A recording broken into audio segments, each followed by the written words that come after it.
ఏర్పాటు చేసినటువంటి press meet ఏంటంటే, తెలుగులో ఒక సామెత ఉంది, అత్త మీద కోపం దుత్త మీద చూపించడం అని.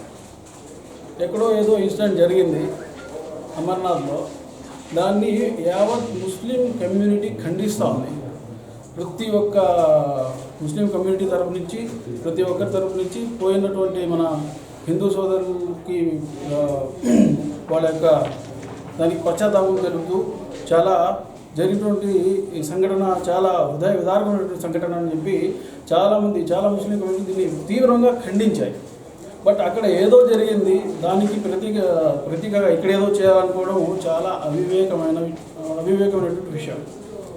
ఒకటి, మస్జిద్లో ఇమాం ఆయన్ని బయటికి లాగడం, ఆయన్ని కొట్టడం, దానికి ఎలాంటి విధమైనటువంటి రిలేషన్షిప్పే లేదు చెప్పుకోవాలంటే.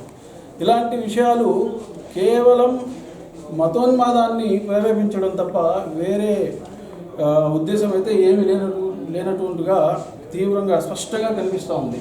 ఎందుకంటే మనకు ఇచ్చినటువంటి టీచింగ్స్ ప్రకారం మజహబ్ నహీ సిఖాతా ఆపస్ మే భేద్ రఖనా, హిందీ హే హమ్ వతన్ హే హమారా, హిందూస్తాన్ హమారా, ఈశ్వర్ అల్లా తేరే నామ్ సబ్కో సన్మతి దే భగవాన్.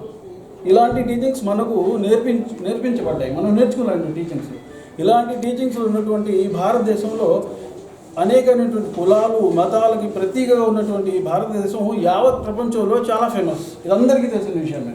ఇలాంటి ఒక భారతదేశంలో కేవలం మతాన్ని అడ్డుపెట్టుకొని ఇలాంటి కార్యకలాపాలు చేయడం ఎలాంటి సందర్భంలో మంచిది కాదు. దానికి ఈ విషయమై ప్రొటెస్ట్ చేయడానికి సహకరించినటువంటి మన కాంగ్రెస్ పార్టీ లీడర్స్కి, మన మైనార్టీ సోదరులకి అందరికీ ధన్యవాదాలు తెలుపుకుంటూ థ్యాంక్ యూ.